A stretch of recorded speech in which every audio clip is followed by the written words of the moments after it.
You're listening to the Peace Corner with a group of young, peace-hungry interns at GPPAC, the Global Partnership for the Prevention of Armed Conflict. In a world riddled with violent conflict, peace can feel elusive, and peace building can sound abstract. We want to change that with the Peace Corner. Who are the people breaking away from the discourses of hate and violence and transforming the status quo? What personally drives these people to peace building? There are many stories of peace, some which inspire us, fill us with hope, and others which make us hungry for change. Each podcast, we talk to a different peace builder about their own personal experience in the field, from Nicaragua to Palestine and beyond. This is a chance to hear from the people putting themselves on the line for peace, the people who remain steadfast in their pursuit of more peaceful societies, and who incidentally are delightful to talk to. So nestle into a corner and listen to the voices making peace possible.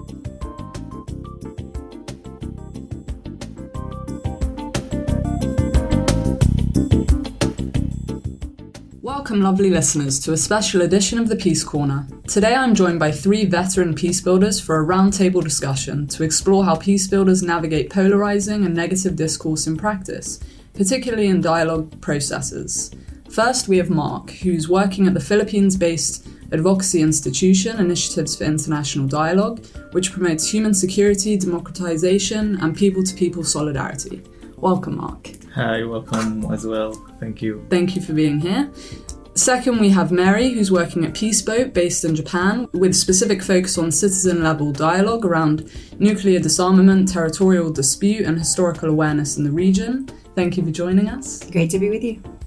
And lastly, we have Darynell, GPPAC's Executive Director, who has been an international affairs and policy advisor and has been especially involved in the Colombian peace process. Thank you for joining us this morning. Thanks, Charlotte.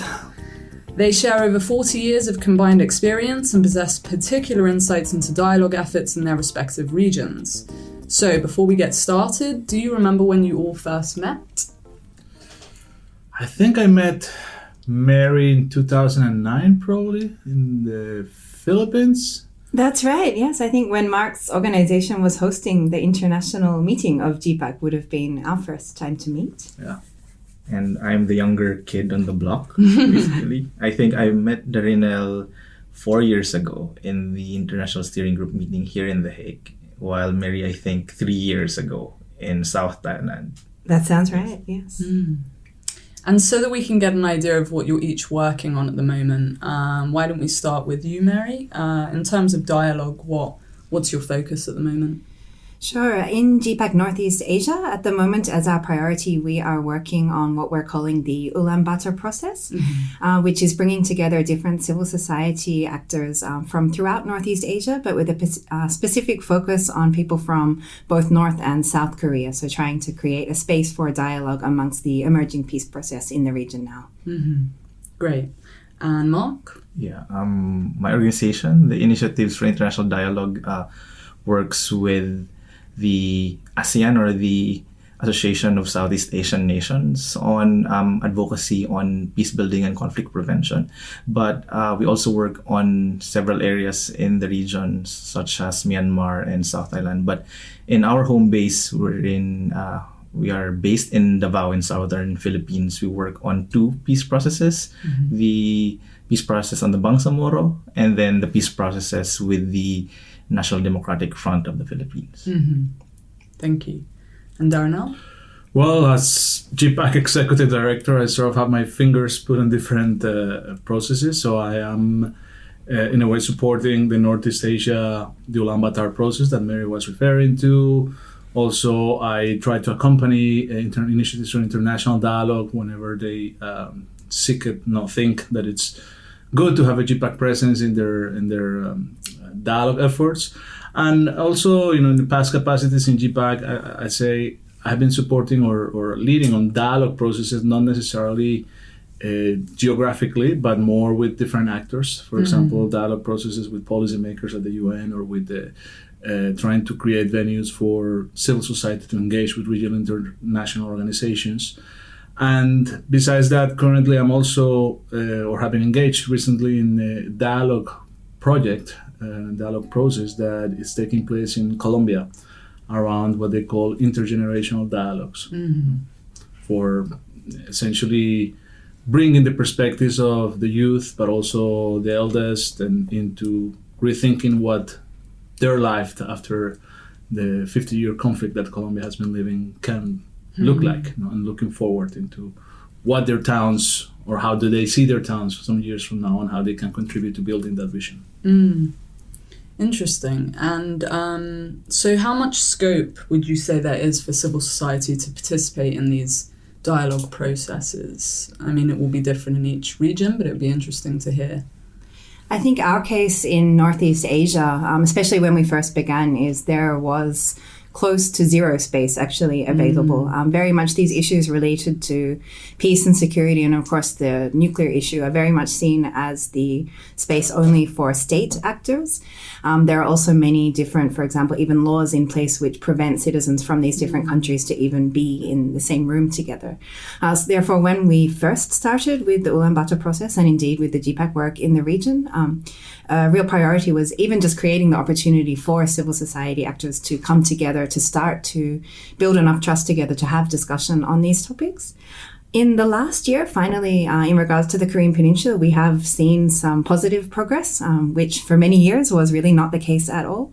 So we are starting to see there is a little bit more space available within some interaction with those who are involved in official processes, but also even in conversations, whether it's with the UN or with other organizations who are starting to engage in what is happening in the Korean Peninsula. So we really went from having no opportunity for civil society to engage in these different issues to the fact that having been persistent and having been consistently even just coming together and starting to have these channels of communication has meant that we're starting to learn or figure out how to use some of the space which is finally coming open. But it's still very, very new days yet in the region.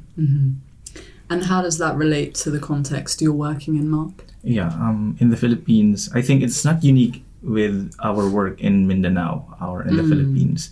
For engagement of civil society with peace processes, usually the peace processes or the peace talks are usually thought to be or perceived to be as talks between those two formal parties, two sides of the conflict.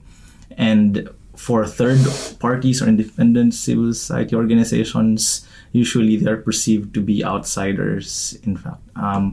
And that's always a challenge, even up till now.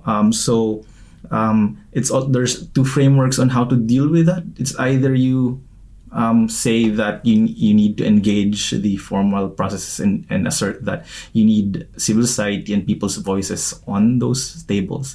But at the same time, in the past several years, I think we've learned that participation isn't just being formally recognized in those formal spaces. It's great to have those formal recognition on those high tables.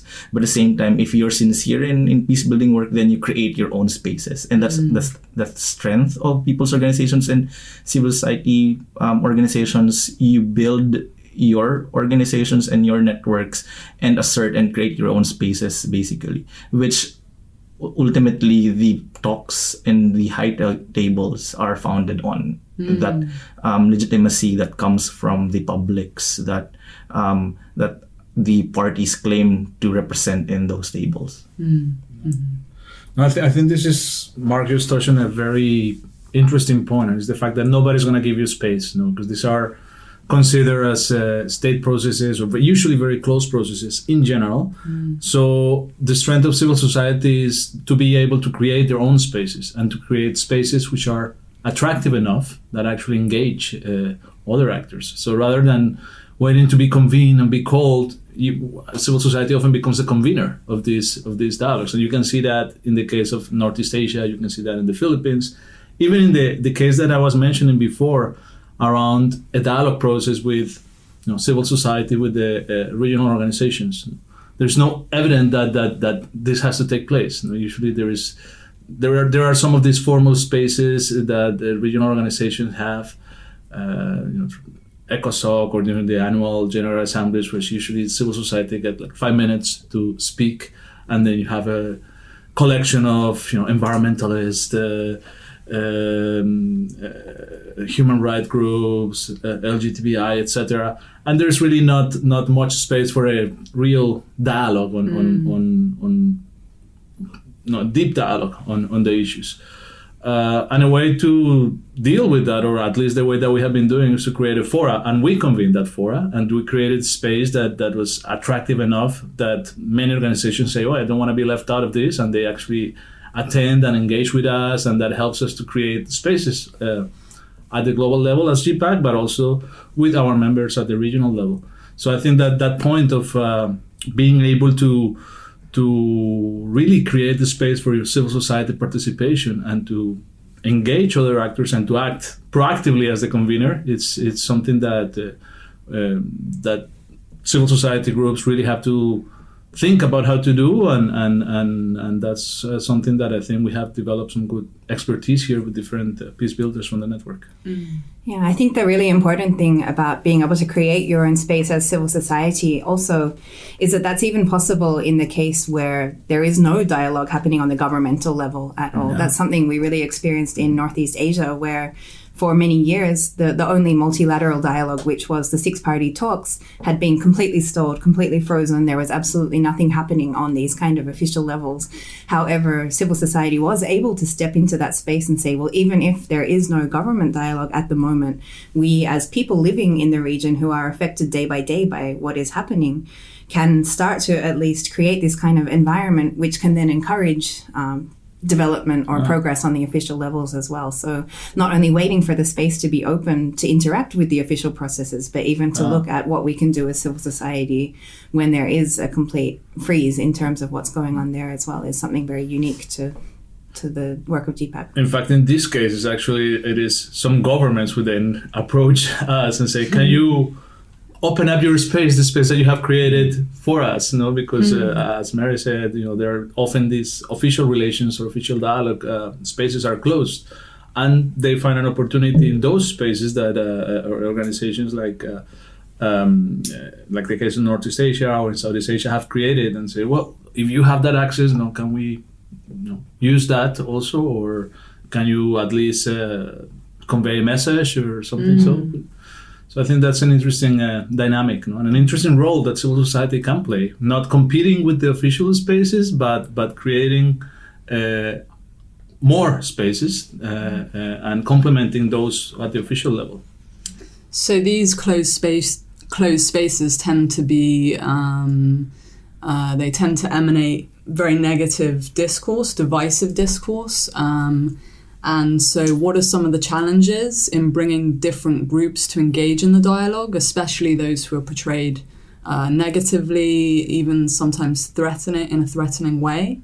And also, what role does trust play? Because, trust is kind of central to the process. So. Yeah, I think two fundamental issues, problems, challenges in bringing people together.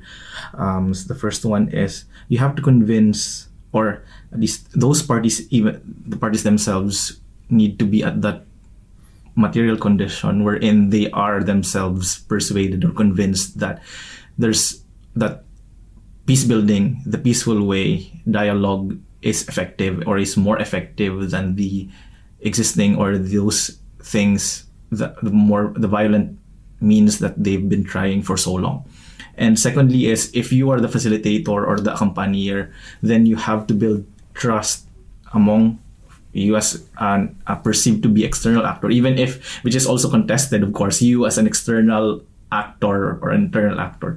But anyways, you have to convince them that you are here for a common agenda as theirs, which is find a resolution or transform the conflict, and build that trust. And in the very peace building or conflict transformation definition of what security is, it's about relationship, it's about building that trust. And so without that, it's really difficult to pull people together in the same room even, or in the same page to talk about certain things without trust among each other and trust to the parties that are accompanying the process. No, yeah, I think that is key, because the departure point is not that trust doesn't exist, is that actually there's a lot of mistrust that exists. So you actually come from minus something to begin working on that. And first, I think the creation of safe space, for conversation is like the key, one of the first steps. So you have to have the parties that you convene feel comfortable and feel in that they're in a non-threatening space, and that nothing that they would say would fire back at them. And then you start a very slow process of simply getting together, talking about anything but what it's the elephant in the room, but you go around the bushes, and because it's a process about trust building, you cannot start. In the case of Northeast Asia and the Ulaanbaatar dialogue, you could never start that with, let's discuss about the denuclearization issue, because that's like, you start with smaller incremental topics, and topics which are of interest for everybody. And that's the case for I think all different dialogue processes. And then you start building trust, and you have to be aware that it's a process, a long-term process. It's going to take years, and that you have to be there for the long haul. Now, you cannot wait for quick gains. No, you cannot hope for quick gains, but for long-term, smaller results, which increase as you progress in the process of building trust. Yeah, and I think being able to put the priority on ensuring that you do have that trust and common ownership in the process as well may mean sometimes that the progress can be slower than you might wish could be going ahead in these kind of discussions, but it can ensure that it can continue in the long term, as you said, as well. So being able to not only have everyone feel that they're in a safe space, but also feel that they're in a space which is for their own benefit to be part of as well. It is a place that they can be listened to. It is a place where their interests or their needs or their challenges can be reflected and shared, and there can be some kind of constructive, common agenda, whether it's common actions, whether it's even just more space for discussion and sharing of these different perspectives and so on. But so it's not seen as, someone coming in from the outside and sharing these different, this person said this organization said this, and then reporting back, but actually feeling that you're heading towards the same direction together, even if there are differences, and you're never going to be able to reach one common position that every member, especially when in the case of Northeast Asia, we have people from many different countries and also with many different ideologies, many different backgrounds, and so on coming together, but realizing that for the common goals, there are things that you can be doing to work together. And so having that long-term trust building and sharing the same direction that you're heading there, and being willing to come together despite these differences or because of these differences in a way as well is really key. Yeah. And it's challenging because sometimes I've been in rooms where people say, what are we even doing here? No? Why do we have to talk to these people? No? And they have to overcome their own resistance to even just be in the same room. No? And that's the departure point. No? And then you have to start working up your way from that. Yeah, I think the key is trying to unpack, because trust, and when you talk about trust and you talk about peoples, for example, building trust among peoples, it is such an immense task. I think the key is to focus on what is workable and unpack that. And so I think that's what Peace Votes and the GPPAC Northeast Asia have done in the last several years, right? On creating that bridges in certain peoples, actors that they could reach, even if there's no formal dialogue processes yet going on in among the big players, but identifying what you can reach and where you're effective at least, which is related to creating your own spaces. I think there's value in being prepared, because at least for me, as an outsider from Southeast Asia, what I can say is the civil society in the Northeast Asia are at least more prepared, if they believed also that belief or that idea that they'd have to wait for the formal process to dialogue. But right now, they are more in a better position to respond to the fast changes that's happening in their region. I just a comment on what Marc was saying about reaching out to sort of like the low-hanging fruit, or going through that. I think that's a good point, but at the same time, there is a risk in that, and is that we stay within our comfort zone and just work with those actors that we are better able to reach or easily reachable, and neglect those that are harder to reach, which are usually the ones that should be engaged in this type of dialogue. So while that's of course a valid point, then we have to keep in mind who really, not only who do we have access to easily, but who really needs to be in the table, and even if they're hard to reach, how can we reach them?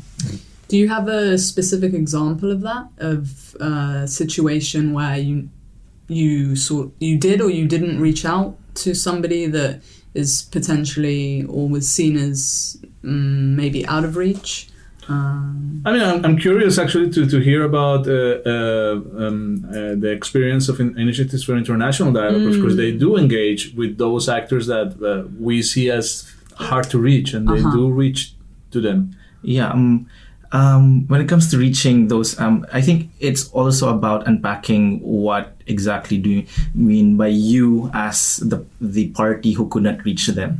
I think when we say you or we, it's not you might be that your organization right now might be not be in the best position to reach that party because of historical distrust as well. I mean, civil society themselves are all part of this dynamics. So in those cases, what you do is try to network with other organizations that could insulate you in that process, or find even your own back channels to those parties. That because it's for reasons that they might be acceptable to those parties in engaging with them. So back channeling doesn't happen just between those formal parties. It's actually very much applicable as well in how we do advocacies and engagement with certain actors that we want to influence. But how did you engage with the leadership of the more Islamic Liberation Front, for example, or the leadership of the National Liberation and the National Democratic Front of the Philippines, which you do have access to? Yeah. Some of them do not necessarily have quick links or easy links with IID, and I don't we don't claim that IID did all that or have a primary role in all this. I think the effectiveness of IID is that it worked together with all the other civil society actors, building networks and recognizing one's own limitations.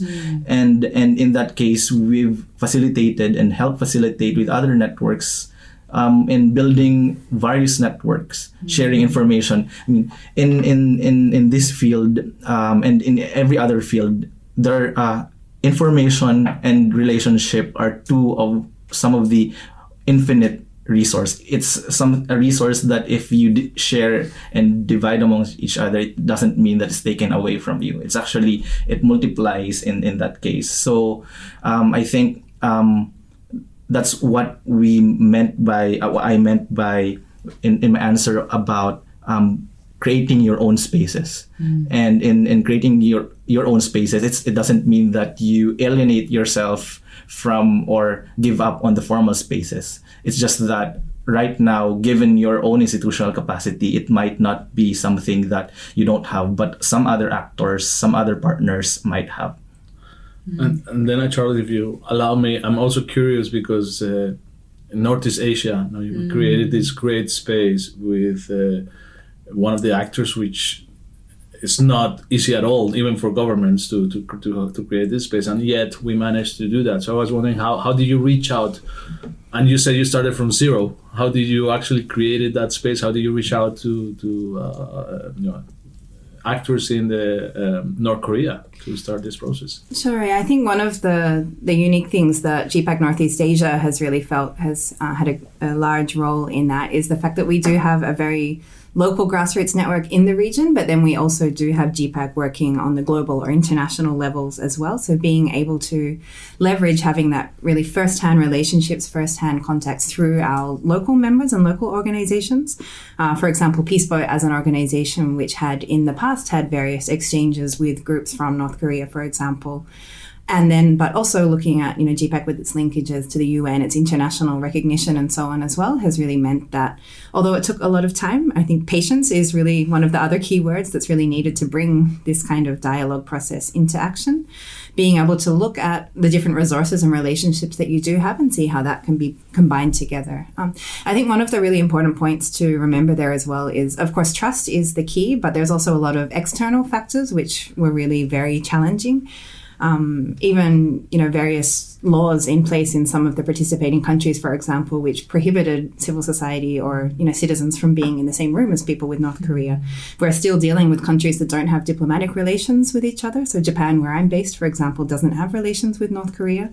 These kind of very practical things are still very much there as day-to-day hindrances of what we are trying to do. But having the patience and flexibility and the broader network of GPPAC is one way to sort of get around that. Within our work, it did take several years before we were able to have regular participation from North Korea in our meetings.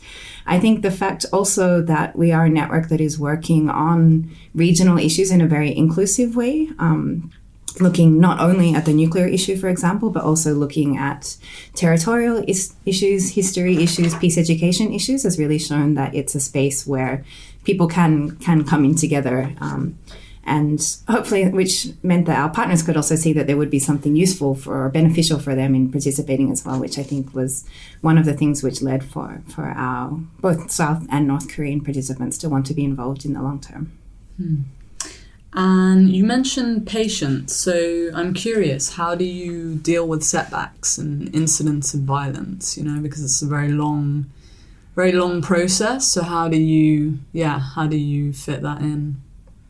I think patience is something that it's not an attribute that is short term. It's about framing it in the long term, and also celebrating your successes in the past years. So, for example, if we look at the context of Mindanao, that we now have martial law in place in that island group, we might say that we've failed, but that setback is just minimal compared to the kind of work that civil societies and communities have done and the impact that it has done in the past several decades. I mean, 3 decades, 5 decades ago, we don't have an enabling law that would address certain structural issues that pushes different kinds of conflict. Also, when it comes to setbacks, I think you have to insulate yourself with personal fatigue with a collective sense of shared responsibility of care. So it's good to be in a network wherein you could check up on each other when times that you feel like you are not going to anything. I think that's good with being part of a global network, for example, because it situates you in cases that you forget on how to situate a certain context. You look at, in our case, in the case of the other peace process that we are facing, in the peace process with the National Democratic Front of the Philippines.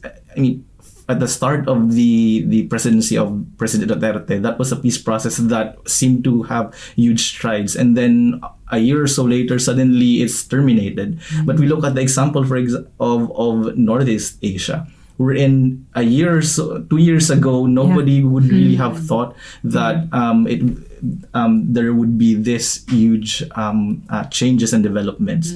And looking at how Peaceboat and Northeast Asia conducted itself and the civil society there conducted itself, they had that grit really to say that we need to be prepared, and they are more in a position to do that. And so we take stock in the lessons of other partners. I mean, I think in that sense, it's sometimes those moments when there are crises or there are these huge setbacks which reminds us even more of why it is that we're doing what we're doing and why dialogue is so necessary, because they are the moments when things can fall apart, when misinformation, when misunderstandings, these kind of things can exacerbate the issues so much more. Therefore, having that channel of communication and channel to hear these different perspectives of what's happening is all the more important, actually. I mean, we've had, for example, times when we are in the midst of our meetings of the Ulaanbaatar process at the same timing as a nuclear test is conducted by the GPPAC, for example. But actually having that space to be in the same room together and share the different perspectives of what led up to the critical situation that's being faced and what can be done in order to move forward from there is something which reminds or really highlights why that space is so crucial. And it's of course it doesn't make it any easier, but it really shows why it is that we're doing what we're doing and why it's crucial to keep going as well. I think that setbacks are part of any dialogue process. And as Marc can tell you, it feels like a roller coaster. No, sometimes your expectations are so high and you're, oh yeah, we're gonna make it, and then you're like, boom, something happens and it's over, and then okay, now we start again, and that is normal. No, and that coming from Colombia, for example, no, I've had the opportunity in 1998. I was working in the Colombian Congress. With the president of Congress at the time, who was the lead negotiator of the peace process with the FARC guerrillas in 1998, a failed peace process, which there were lots of hopes. The government used all of their political capital at the time, and it was a big disappointment. But then that set up the stage, in a way, for the success of the peace process that was started 10 years later, and that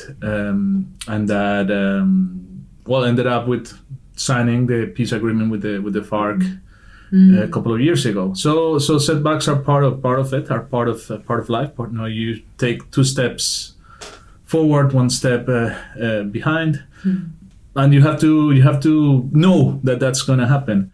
That comes to the persistence factor that Meri was mentioning. It's simply that once you engage in a dialogue process, then you have to be there, regardless of the setbacks, regardless of the progress. If there's progress, you're happy. There are setbacks, you're disappointed, but you're still there. And I think that's part of what civil society has managed to do, is that regardless of the political context at the particular moment, we managed to be there, regardless of the political interest or agenda of some donors at a particular moment. And Meri can tell you it's been struggle, for example, to keep the interest on the dialogue on Northeast Asia, and there's with skepticism, and then there are some there is good progress, and then everybody then the interest comes back, but then there's setback, and then people retreat again. But I think our value is that regardless of that, and we're always there, we have to, because we have no choice. We have to accompany the process, and that's why we work with actors who don't have that luxury of retreating, because they have to be there, and that's our value, and that's what makes us different, I think. I have an explosion of questions. First of all, so what you're saying is the important thing is to remain engaged. Yes. And where do you draw the line in who you choose to engage with and who you don't? In terms of the financial and political consequences that might ensue. I mean, I've heard things about organizations being prosecuted for dealing with the FARC or many other organizations. In my context, Israel, Palestine, Hamas, and the IDF. I mean, it depends whose eyes you're viewing it through. So, where do you draw the line, and how hard is it to kind of... I think that's always a challenge. I mean, in Northeast Asia, it's not necessarily an active armed conflict. So in that sense, it is perhaps somewhat different dynamics. But at the same time, there are, of course, many donors, many governments and so on that, are not willing to have any support with anything that has participation from North Korea. So we've found that it has, to be very frank, very serious financial implications. It means that a lot of our process is self-funded. People pay their own way to get there. People do their own fundraising in very, very, very small pockets, small ways to somehow keep it afloat. But we've also found that because there is such a need and a willingness and an ownership from the participants in the process, that we have somehow been able to keep doing that. So it was, at least within the context of Northeast Asia, our real main principle is to make sure that it keeps going, that whoever wants to be there can be there, that it is inclusive, that we're not drawing lines in terms of who are the people to be listened to and who are the people that we should be shutting out, which has meant, of course, it's very challenging in some ways, but at the same time, that's if we are really going to look at what is behind the conflict which is going now and how we can actually have a true resolution for this, we see that we need to have the participation of all of the members of the region, which is very much our guiding principle there. Do you have anything to add, Marc? Yeah, when it comes to where do you draw the line, I think the question before that is to also have a nuance on who you are dealing with. For example, when we talk about the actor in the peace process with the More Islamic Liberation Front, the More Islamic Liberation Front isn't just the leadership of the MLF or the armed group. There are multiple organizations that are supportive or have links with them. So in this case, there is a gradient, entire universe of gradients that you could use and employ basically. And there's multiple actors as well that you could go to. So and I'm just using the MLF as an example. It could be also the military. So the military itself isn't a monolithic actor. So you choose which specific actors basically you could partner with, and it's not like, and I think the key is not necessarily drawing a lot, but being transparent to them. That we always say this in IID that we are independent, but we are not neutral. We are upfront with what is at the basis of our engagement or accompaniment. Then, if our constituency is, for example, indigenous peoples, inclusive peace process, human rights, then we are transparent with them. It doesn't mean that we cannot dialogue with certain parties within, and there's again the nuance that it's not the same shades of color for everyone that is affiliated with a certain concept of them. I think there's often a misunderstanding that being engaged with someone means that you're automatically affiliating yourself with all of their views and sharing, speaking on behalf of them or representing them. Whereas it is really just about being engaging and having a conversation, which is the first way to actually start to challenge some of those views or positions that they might have as well. So there's often this impression or way that engagement is perceived as is a way of justifying what a certain party is doing, whereas it really is the first step to unpacking the different perspectives and working through them together. Yeah, I think that's a good point, because one trend that we're seeing is the criminalization of peace building work in a way. Just because we're trying to create these spaces and to bring people from different parts of the divide to engage with some of the hard to reach, where usually then it's very easy to label you as traitor or sponsoring subversive groups or terrorists even, and then once you get that label, then everything can be justifiable against you, and that's, I think, a very big risk, and because that is something that's being more and more used by those who want to discredit organizations and this type of work, and that's just limiting the spaces for organizations like ours to do their work. And making it more difficult. And I think that's a dangerous route to go, because it increases polarization, increases the us versus them. It creates no spaces for people who are more middle of the road, who want to find common ground into discussions and I'm sure each one of us, you included in your own context, can relate to that. Yeah, absolutely. In terms of the kind of underlying logic of, the most important thing is to remain engaged, is the same logic true of a peace deal? In that, is there a right peace deal, a wrong peace deal? I don't know it's right or wrong peace deal. Like it's a process, so that's why they call it peace process. So there are. It's an attempt to reconcile positions. Or for some people, they will feel they might feel not comfortable with certain agreement. Some others might feel more reflected in that. It's hard to say. I think the important thing is to keep the dialogue going in a way, but at the same time you find some context in which, and I understand, in which you see, well, actually one of the parties is just really has no will to dialogue and might seem like it's just instrumentalizing the dialogue to get other. So there is a fine line that has to be walked there between really trying to engage, create those spaces for dialogue, and on the other hand, see if there is really, if this goodwill is being instrumentalized by one of the parties, and then you might want to rethink your strategy. Always thinking that you want to engage, but say, okay, maybe we have to pause or look for another venue or something if that is the case, because it might hurt the dialogue processes, it might hurt you as an organization and your credibility.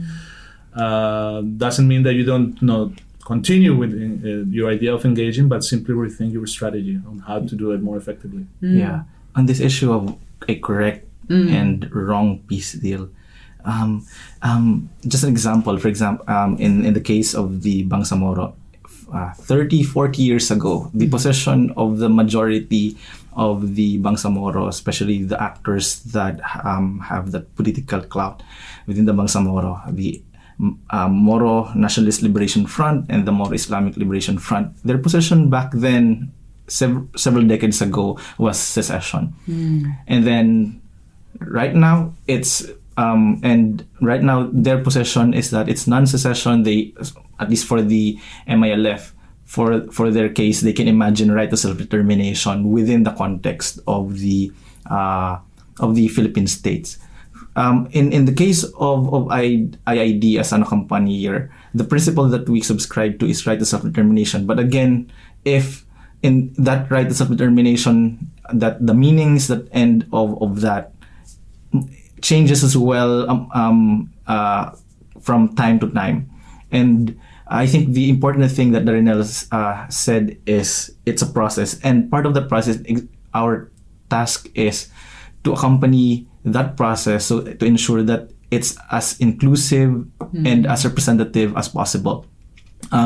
When in several years back, it's not in our possession to tell the partners that your meaning of right to self-determination, which is secession, is wrong. I mean, in that case, they might be right, because back then the context of the Philippine state disallows the legal structure, the economic structure, the political structure does not allow a realization of that right to self-determination. But the Philippine state in the several years as well also changed, and now the Bangsamoro actors also saw that, and now they were able to reimagine that our right to self-determination can now happen and can now exist within the framework of the Philippine state, which goes to show that peace building is also beyond just the formal talks and mediation, and it's historical. So it means that some things, material conditions change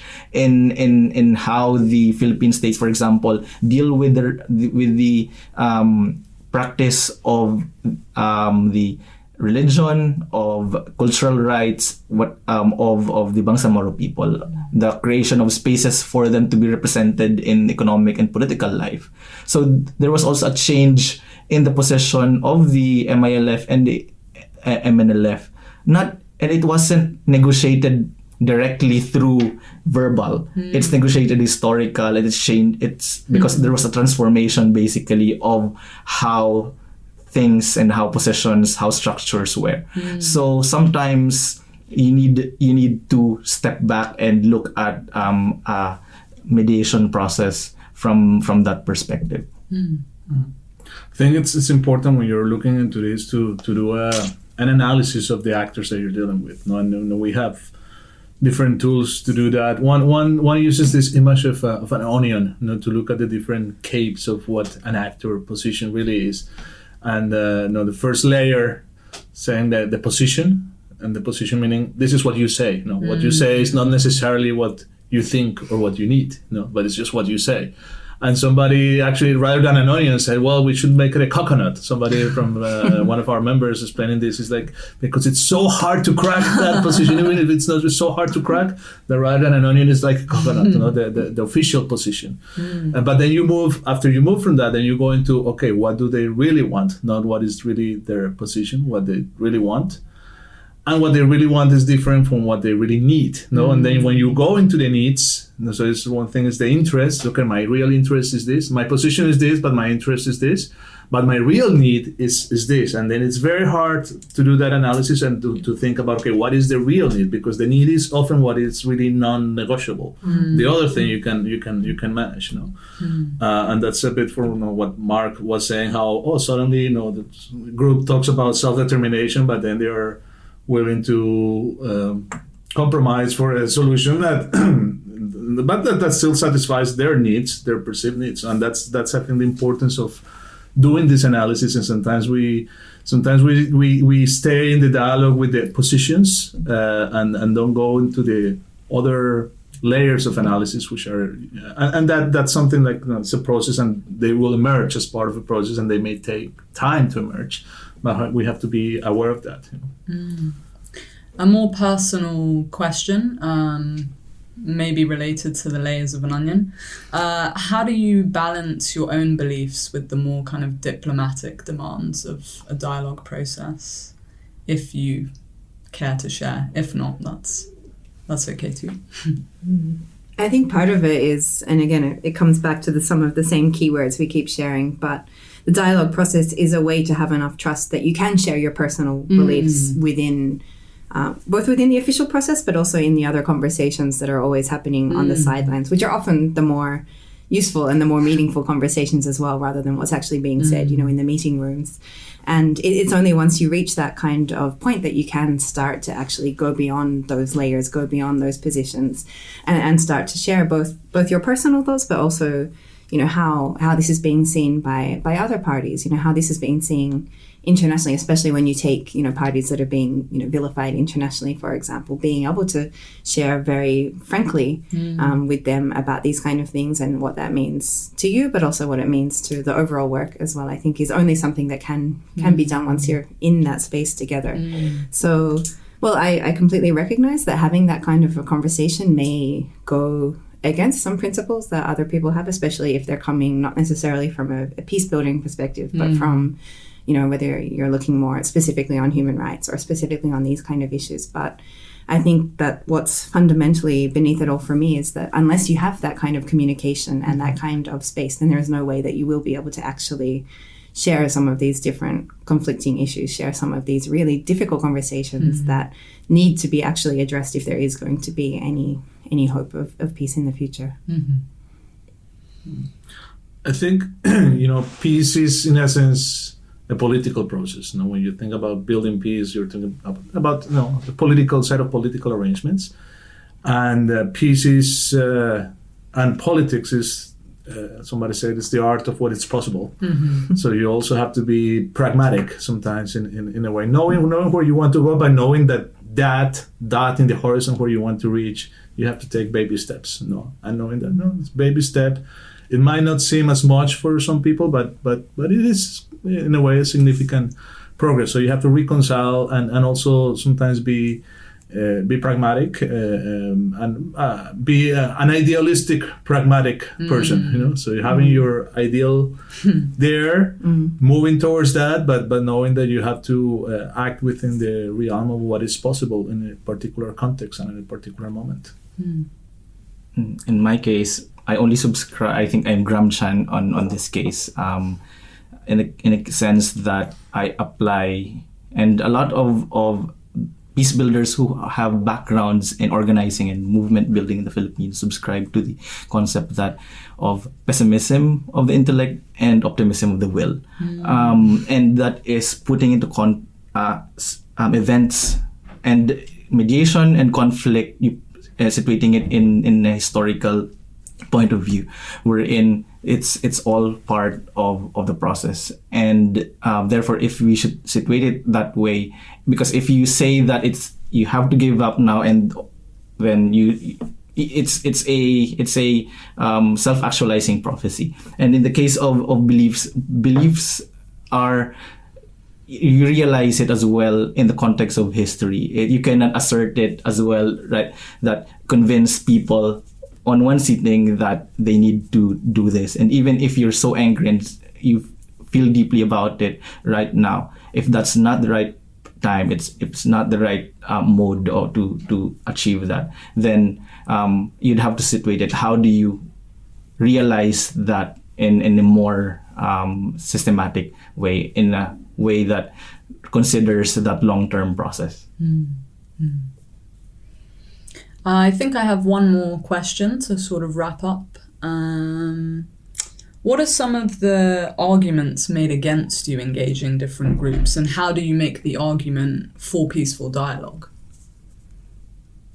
I think we could speak for hours about those arguments. They tend to be the ones that you hear every day on the media, that you hear that are the reasons given by governments for not having discussions with certain parties, that are being given, for as the justification for putting more sanctions in place, that are really what, especially, this is in the case of Northeast Asia, and when we're looking at the Korean Peninsula situation, that they can't be trusted, that there's no way that you can have a real conversation with them, that they're only, that the partners that we're working with, people say there's no way that they're actually representing themselves individually, they're only being controlled by the government, but these are very much the only voices that you ever hear, and the only information that you ever hear is from very limited perspectives, limited sources, and so on as well. So I think it's just really important to make sure that we can be consistent about speaking up and showing that there are other ways to do this, that there are other perspectives, that there is a reason for continuing these conversations, that there is a way to actually have, even just to be able to say that there are human beings on the other side of what we see in the media, and to show that this is an issue which is really affecting people on a day-to-day basis, and not only in the ways that we see in the mainstream media, but also from the other sides, shall we say, rather than, not to put everybody in different sides as such, but just to be able to show that human face, I think, is in itself a huge step towards actually making some kind of progress, and highlighting the fact that there should be more dialogue, and there should be this kind of space permitted that can continue in to support an environment on the governmental level as well, rather than just leading things to certain leaders with their fingers on the nuclear weapon buttons and these sort of things as well, which is not something that anybody would want, I think, no matter what political belief or background they come from. In our context, there are two. One is similar to Meri's and Northeast Asia's case, wherein dealing with actors that are perceived to be tagged as terrorists, militants, violent groups, etc., subversive groups, then the arguments are that it's not effective to talk with them.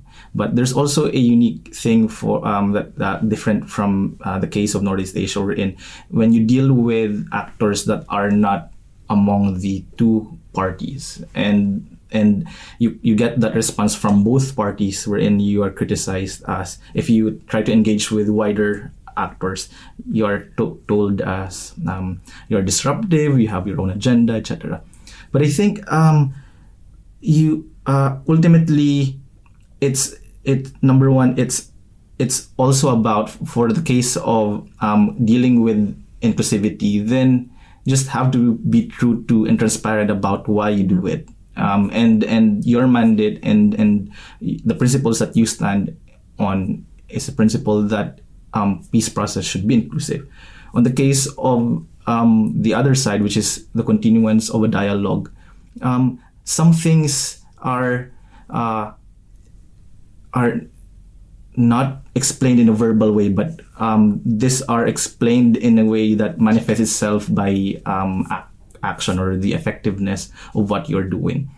And some people and even the public in the Philippines, for example, they don't believe certain with the dialogue process, but that's already in cases wherein the dialogue is already failing. But 2 years ago, in the context of the peace process with the MILF, there was the the Mamasapano incident, wherein suddenly the public outcry or the public perception suddenly shifted. But now we are 2 years in the process. Then we have the Bangsamoro Basic Law, which was frustrated 2 years ago, which was supposed to be passed 2 years ago, if not for that incident. So in these cases, you always refer back to how things unfold and show them that, you know what, if we had listened to you, if this was a track that we took, if we said that it's all out war, then we wouldn't have reached this position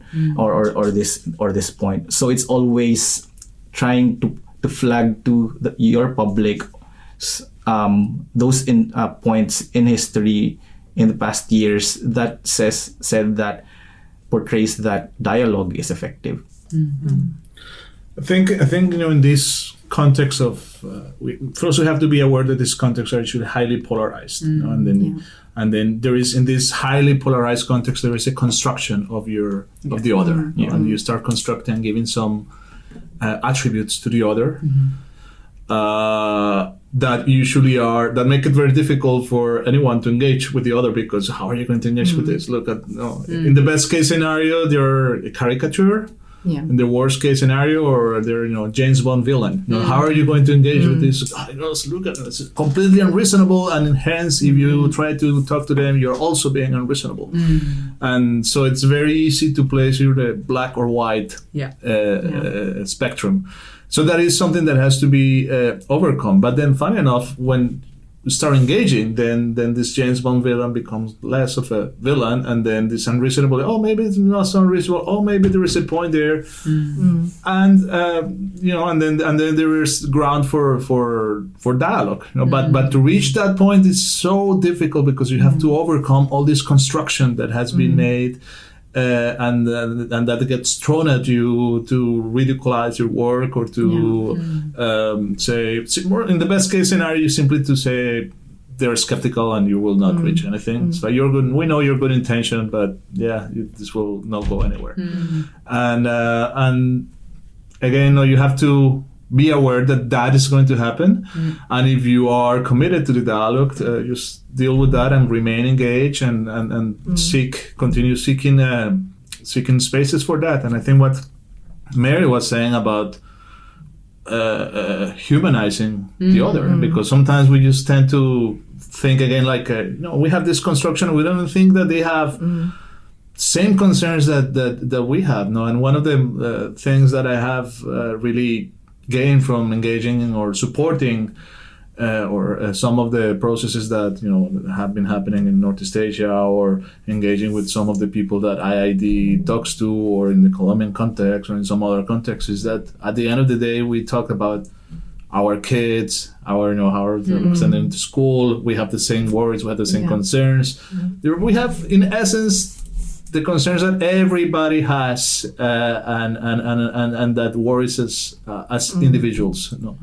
And then once you reach that point, and you realize it's then that's when real trust starts to be built, because you say, we're in the same boat. We just have some disagreements, but in essence, we have same concerns and worries. And it's just that to reach that point, it takes a long time, long time, and we have to be aware of that.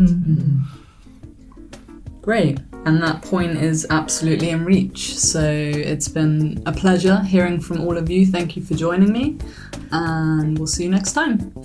Thanks, Charlotte. Thank you. Thank you.